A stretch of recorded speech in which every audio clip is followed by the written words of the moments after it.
Bom dia. Mateus, capítulo 12. Vamos ler a partir do versículo 22. Mateus, capítulo 2, a partir do versículo 22. Depois disso, aconteceu que lhe trouxeram um endemoniado, cego e mudo. Ele o curou de modo que pôde falar e ver. Então toda a multidão ficou atônita e exclamava: é este, porventura, o filho de Davi? Não que Jesus estava, né? Sempre Jesus estava curando as pessoas. Se nós voltarmos atrás no início do livro de Mateus, vamos ver já algumas curas que ele fez. E por ter sido um dia de sábado, os fariseus religiosos o condenaram por esse motivo.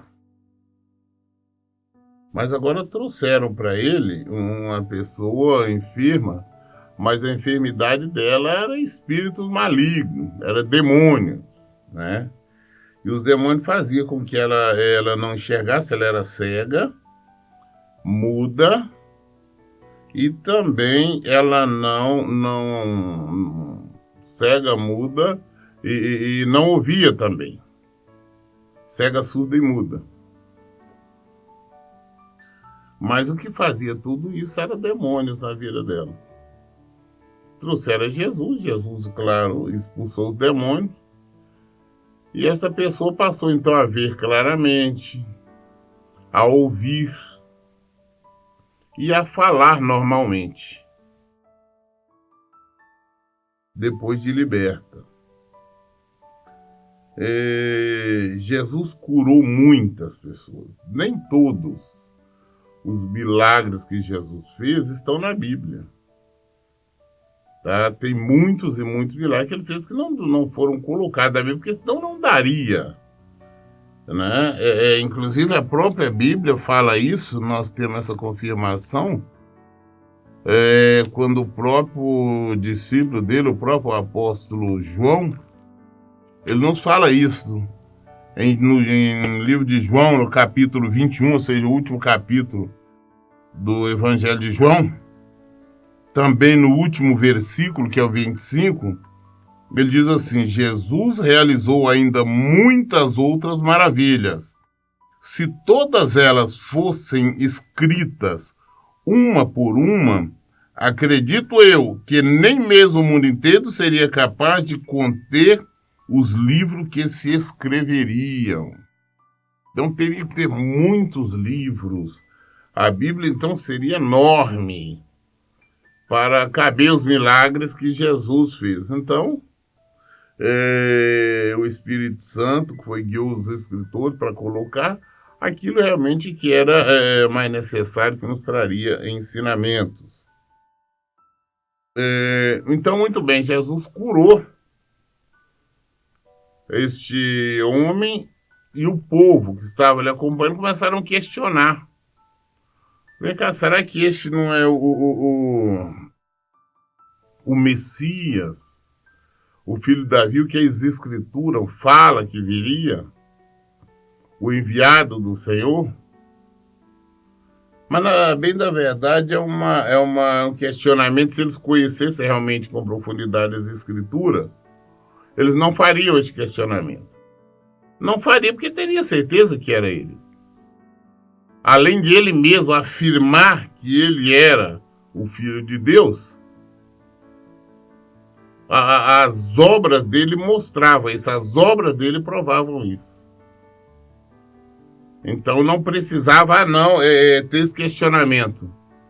Da mesma forma que nós falamos que somos cristãos, e nós ficamos perguntando às vezes, será que isso é a vontade de Deus? Será que Deus quer isso para a minha vida ou não? Quando já está explícito na Bíblia. Já está na palavra dele. Então, se nós formos meditar na palavra dele, nós descobrimos qual que é a vontade do Senhor em todas as situações para a nossa vida. Então, se o povo estivesse meditando realmente nas Escrituras, da época saberia que Jesus era o Messias, que Jesus era o Filho de Deus. Mas por não fazer isso, ficavam questionando, será que é, que não é? Aí já no versículo 24, mas os fariseus ouviram isso murmuraram, este homem não expulsa demônios, senão pelo poder de Beelzebu, o príncipe dos demônios. Os fariseus religiosos, por inveja, por maldade, por incredulidade, por tanta coisa, eles já falou, não, esse aí não, ele expulsa demônios pelo próprio diabo, né? Pelo príncipe, o principal, pelo Beelzebu, pelo Satanás. É por ele que ele está expulsando demônio, não é outra coisa. É interessante que esses religiosos sabiam que aquele que foi curado, que a doença era espiritual, que estava possuído, possesso por demônios, e eles não expulsaram, não tinha como expulsar, não tinha poder para expulsar. Mas quando Jesus expulsa, fala não. Isso é pelo poder do diabo que ele faz isso. É pelo poder das trevas. Isso por inveja, porque eles não tinham condições, eles não tinham fé, eles não tinham autoridade para expulsar demônios. Então resolvem acusar Jesus. Acusar Jesus está usando o poder das trevas. 25. Entretanto, Jesus compreendia os pensamentos deles e lhes afirmou: todo reino dividido contra si mesmo será arruinado, e toda cidade ou casa dividida contra si mesmo não resistirá. Se Satanás expulsa Satanás, está dividido contra ele próprio. Como poderá então subsistir o seu reino? E se eu expulso demônios por Beelzebu, por quem os expulsa vossos filhos? É por isso que eles mesmos serão os vossos juízes. Mas se é pelo Espírito de Deus que eu expulso o demônio, então verdadeiramente é chegado o reino de Deus sobre vós. Olha, estão falando que eu expulso pelo próprio Satanás. Mas uma casa dividida, um reino dividido, ele não mantém em pé, ele não se firma. É arruinado. Nada que luta contra si mesmo pode permanecer em pé. Pode permanecer firme. Se o diabo tá ele mesmo expulsando os demônios dele, então vai acabar com o reino do diabo. O reino das trevas. O diabo não poderia estar indo contra ele mesmo. Expulsando, seria impossível. O diabo está expulsando os demônios que estão presos com ele mesmo. Se assim fosse, o reino dele seria destruído. Ou qualquer outro que age dessa maneira. É o que Jesus mostrou para eles, falou mostrando para eles. Não, reino dividido não subsiste, não mantém firme, não. É arruinado, é destruído. Mas, se eu estou expulsando os demônios em o nome de Deus, né, de acordo com o poder de Deus, então chegou já, então, o reino de Deus. Então chegado o reino de Deus.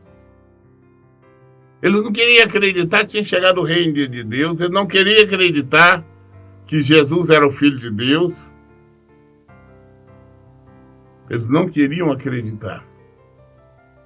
Mas Jesus disse, mas se eu estou expulsando, é pelo poder de Deus? Então chegou o reino de Deus. E tinha chegado o reino de Deus. Os religiosos não aceitaram. Nós também muitas vezes não aceitamos. Nós não aceitamos o poder de Deus sobre as nossas vidas. Nós não aceitamos o Evangelho, não aceitamos a graça.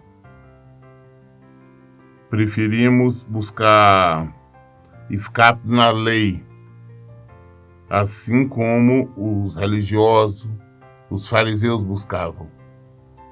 Eles queriam respaldo na lei. Ah, não, a lei de Moisés, a lei de Moisés. Mas o rei não havia chegado.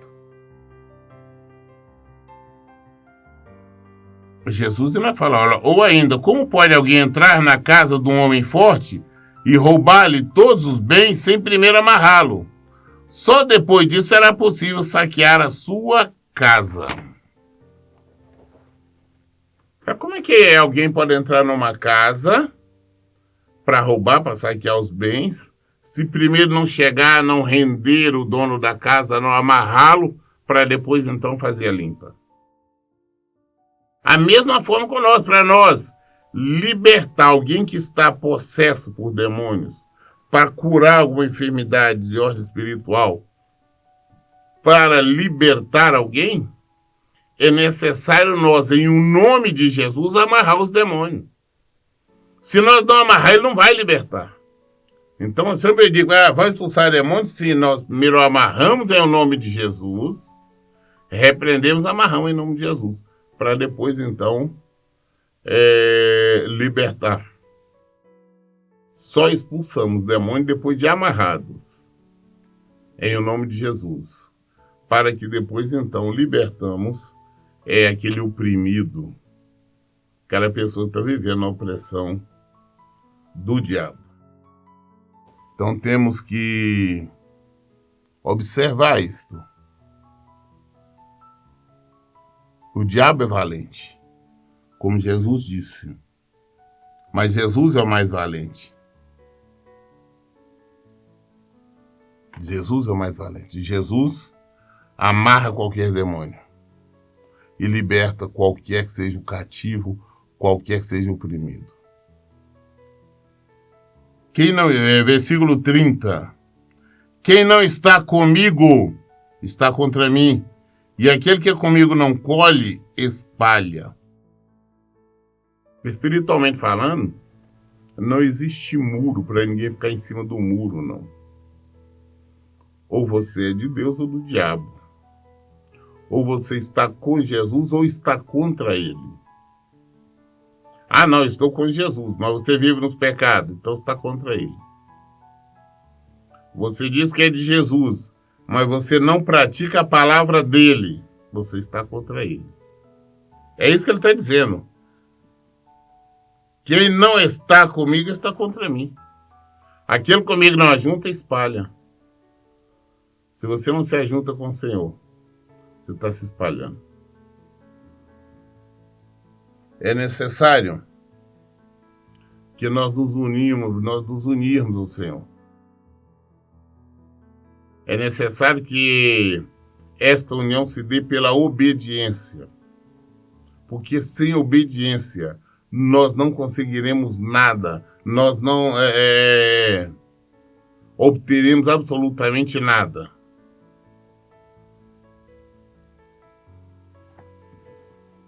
Unir-se ao Senhor, estar com Ele, ou então estar contra Ele.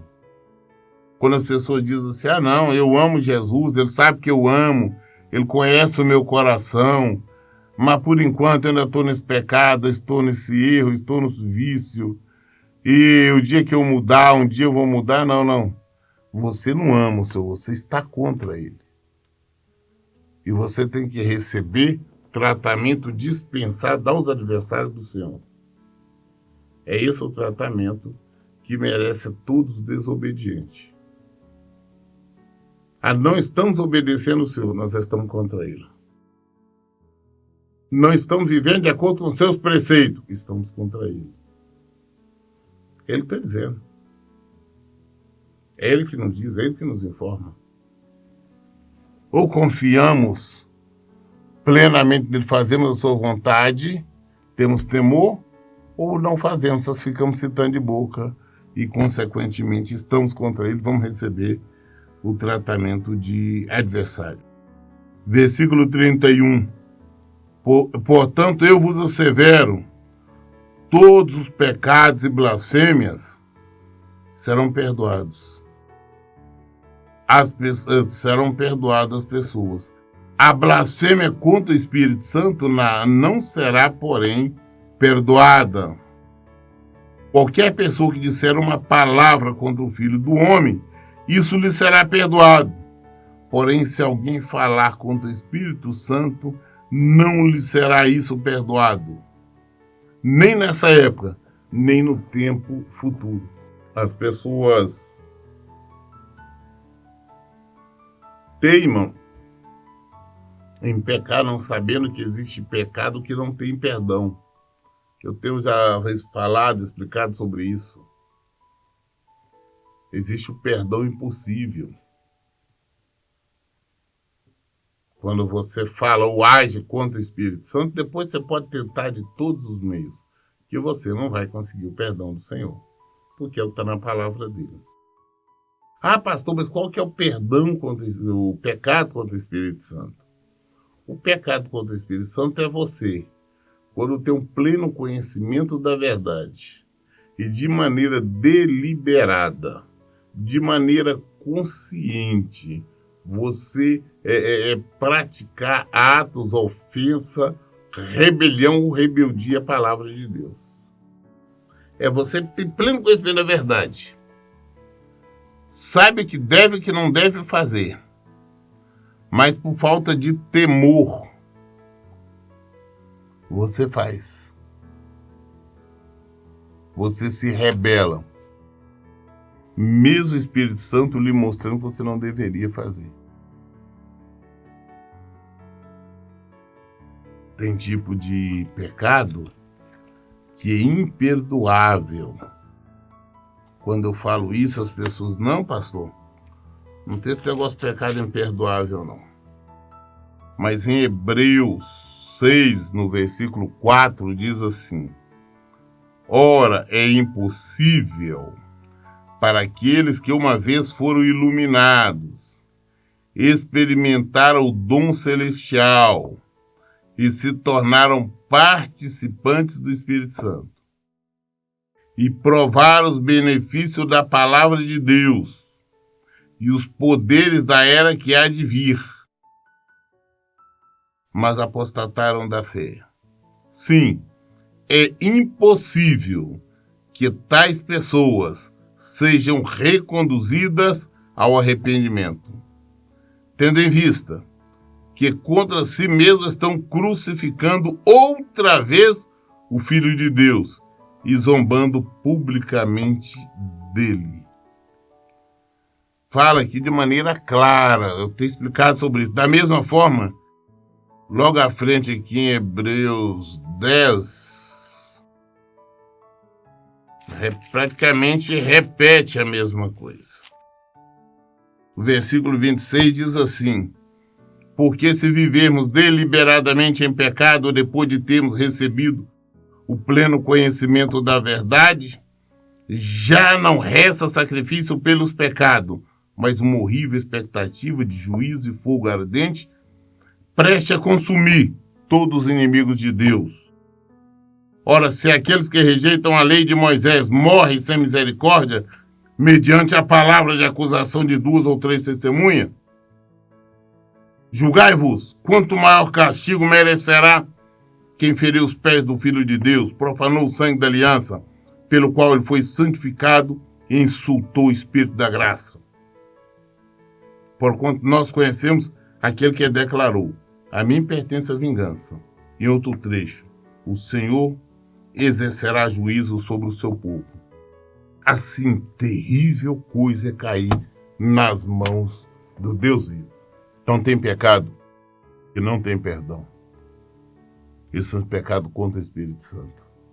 As pessoas imaginam que pecar contra o Espírito Santo é falar, ofender o nome dele. Não. É você quando ofende o Espírito da graça. Versículo 33. Ou fazei a árvore boa e o seu fruto bom, ou a árvore má e seu fruto mau. Pois uma árvore é conhecida pelo seu fruto. Raça de víboras. Como podeis falar coisas boas sendo maus? pois a boca fala do que está cheio o coração. Jesus sempre nos disse que nós conhecemos a árvore pelo fruto. Então nós vemos pessoas que se auto-intitulam religiosas, de qualquer natureza, de qualquer religião, dizendo-se boas, isso, aquilo, mas você vai ver os atos dele, são pessoas mentirosas, adúlteras, enganadoras e tudo mais. Nós não sabemos que não são. Porque quem conhece Jesus não anda nessas práticas. Quem conhece Jesus não são caloteiros, não são mentirosos, não são enganadores, não desejam o mal do seu menor semelhante. Mas quem age de maneira contrária, nós sabemos que são filhos do diabo, são filhos de Satanás. Né? Ou a árvore é boa e dá bons frutos, ou a árvore é má e dá maus frutos. Assim somos nós também. Se somos bons, nós damos frutos bons. Se somos maus, produzimos frutos maus. E não tem outra alternativa. Não tem outra alternativa. Devemos sempre observar os frutos, as árvores, também as pessoas, para nós podermos conhecer. Eu acho interessante aqui no versículo 34, Jesus chamando estes fariseus de raça de víboras. Hoje, se você fala uma palavra mais dura, exortando a igreja fica coisa. Não, o pastor falou isso, o pastor falou aquilo. Mas Jesus não, Jesus fala direto, não, raça de víbora, hipócritas, o tempo todo. Jesus exortava mesmo, admoestava o povo com a verdade. Hoje eu vejo em templos pregadores, não pode falar isso, não vai ofender. Ofende o povo de Deus. O povo de Deus vai querer se afastar. O povo de Deus não vai querer ficar na igreja. Jesus não tinha essa preocupação. Ele falava exatamente o que ele sabia que era. Então ele chamava, olha, raça de víboras. Como podeis falar coisas boas sendo maus? Pois a boca fala que o coração está cheio. Nós só falamos aquilo que está no nosso coração. E o povo ainda tem, mas não. Saiu do fundo do meu coração é bom, não, rapaz, enganoso, corrupto. O nosso coração é carnal. Nós não andamos não é pela carne, não. Nós andamos em espírito. O coração dá vontade, pelo coração, pela emoção, você quer fazer um monte de coisa. E você vai examinar, tudo contrário à palavra de Deus. Então, temos que examinar o nosso coração para ver o que nós temos em nosso coração. O que nosso coração está cheio de quê? De erro, de pecado, rebeldia. O Senhor examina o nosso interior. Ele sabe tudo o que nós pensamos, queremos, desejamos. O Senhor conhece tudo. Então não adianta nós tentarmos esconder. Não, eu não faço isso, mas você pensa nisso? Jesus disse só em nós olhar para uma mulher desejando-a, nós já cometemos adultério. Nós já pecamos. Então, só uma mulher olhou para um homem, desejou, já cometeu adultério, cometeu pecado. O adultério, se algum dos dois for casado, o crime de prostituição, de fornicação, se forem solteiros. Já cometeram pecado só em olhar com desejo. Ou então você olhou para alguma coisa que não lhe pertence, deu vontade de pegar, de querer de ter para você, você já cometeu roubo. Alguém lhe fez alguma cilada, alguma raiva, alguma coisa, você olha, você deseja a morte dessa pessoa. Diante do Senhor, você já é responsável por homicídio.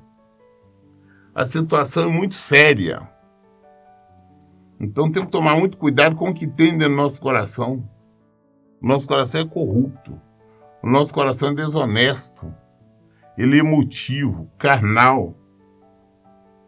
Então não podemos ficar presos a sentimento do coração, dizendo, não, foi ele, o meu coração disse. Não, coração não. Vamos olhar o que a palavra diz, que é o Senhor. Ele é a palavra. Uma boa pessoa tira do seu bom tesouro coisas boas, mas a pessoa má uma pessoa má tira do seu tesouro mal coisas más.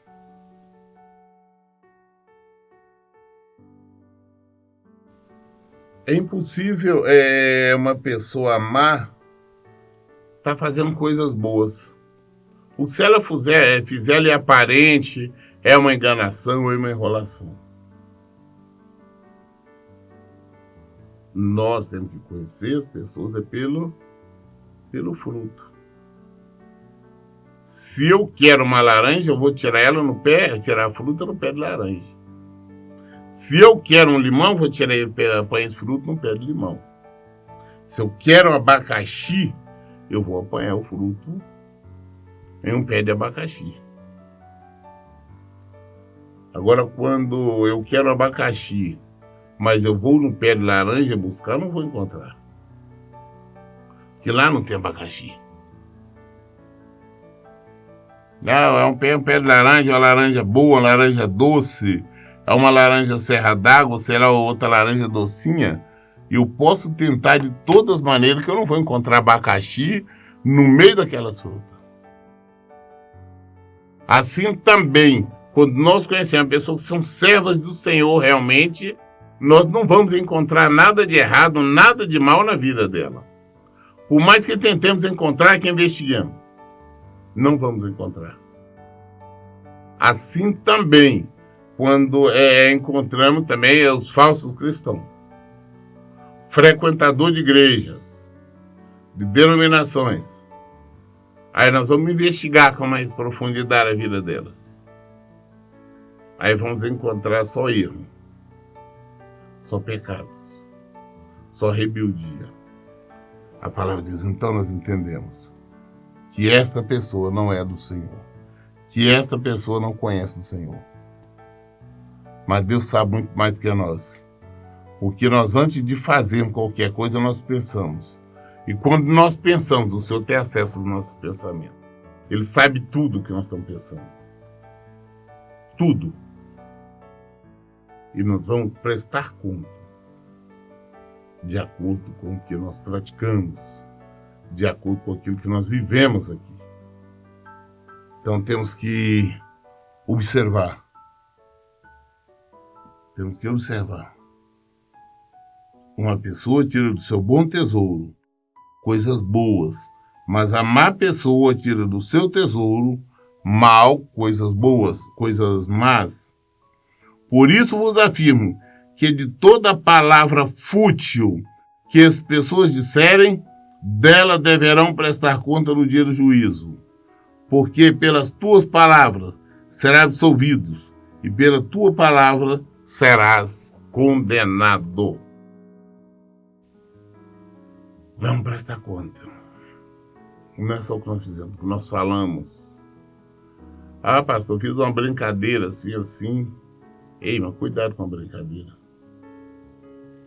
Nós vamos prestar conta de tudo que falamos, tudo que pensamos.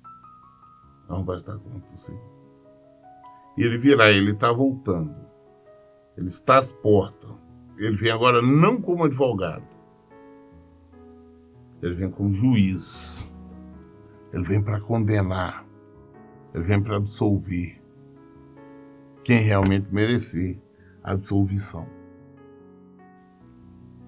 Jesus está às portas. Então está na hora das pessoas abandonar o pecado, abandonar o erro, se converterem a ele. É preciso. Porque senão tem toda uma eternidade para sofrer. Tem toda uma eternidade para clamar. Mas sabemos que socorro não vem. o socorro não virá. Por quê? Está na palavra. Só porque está na palavra. Nós lemos hoje Mateus capítulo 12, do versículo 22 até o 37. Toda resposta, tudo na Bíblia, nós respondemos também na Bíblia. Por isso, em todo o tempo eu digo, leiam e pratiquem a Bíblia. Que Deus abençoe. Tenha um bom dia.